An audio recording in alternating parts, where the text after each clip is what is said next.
ಒಂದು ಹಳ್ಳಿಲಿ ಒಂದು ಬಾವಿ ಇರುತ್ತೆ. ಆ ಬಾವಿ ಒಳಗಡೆ ನೀರ್ ತೆಗಿಬೇಕು ಅಂತ ಕೊಡಪಾನ ಕೆಳಗಡೆ ಬಿಟ್ರೆ ಹಗ್ಗ ಕಟ್ಟಿ ಮೇಲೆ ಎಳೆದಾಗ ಕೊಡಪಾನೇ ಇಡ್ತಿರ್ಲಿಲ್ಲ, ಬರೀ ಹಗ್ಗ ಮೇಲೆ ಬರೋದು. ಆ ಊರಿನ ಜನ ಎಲ್ಲ ಹೆದರ್ಕೊಂತಾರೆ, ಬಾವಿ ಒಳಗಡೆ ಬ್ರಹ್ಮ ರಾಕ್ಷಸ ಇದ್ದಾನೆ ಅಂತ ಹರಡುತ್ತೆ ಎಲ್ಲ ಕಡೆ.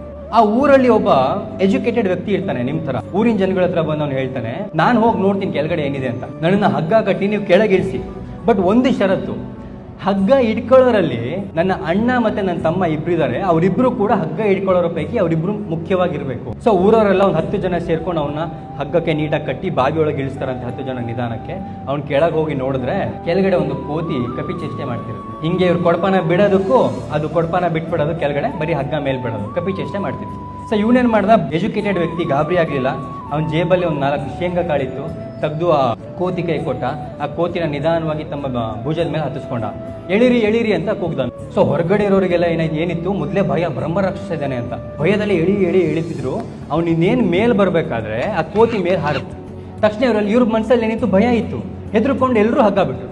ಬಟ್ ಆ ಹುಡುಗನ ಅಣ್ಣ ತಮ್ಮ ಯಾರಿದ್ರು ಅವರಿಬ್ರು ಹಗ್ಗವನ್ನ ಬಿಗಿಯಾಗಿ ಇಟ್ಕೊಂಡಿದ್ರು. ಅವ್ನು ಬದುಕೊಂಡ. ಅವ್ನು ಹೊರಗಡೆ ಬಂದು ಹೇಳ್ತಾನಂತೆ, ನಿಮ್ಮನ್ನು ನಂಬ್ಕೊಂಡು ನಾನು ಒಳಗೆ ಇಳಿದಿದ್ರೆ ಬಾವಿಗೆ ತಳ್ಬಿಡ್ತೀರಿ ನನ್ನ ಮಕ್ಕಳ, ನನ್ನನ್ನು ಕಾಪಾಡಿದ್ದೆ ನನ್ನ ಅಣ್ಣ ತಮ್ಮ ಅಂತ. ನಮ್ಮ ಫ್ಯಾಮಿಲಿಯಿಂದ ದೂರ ಆಗಿ ಇನ್ಯಾರಿಗೂ ಹತ್ರ ಹಾಕಿ ಹೋಗ್ತೀವಿ. ಹೊರಗಿನವ್ರನ್ನ ನಂಬಿ ಬೇಡ ಅಂತಿಲ್ಲ, ಬಟ್ ನಿಮ್ಮ ಅಣ್ಣ ತಮ್ಮಂದ್ರನ್ನ ಹತ್ರ ಇಟ್ಕೊಂಡಿರಿ ಯಾವಾಗಲೂ ಕೂಡ, ಬಿಕಾಸ್ ಅವರೇ ನಿಮ್ಮನ್ನ ಕಾಯೋದು.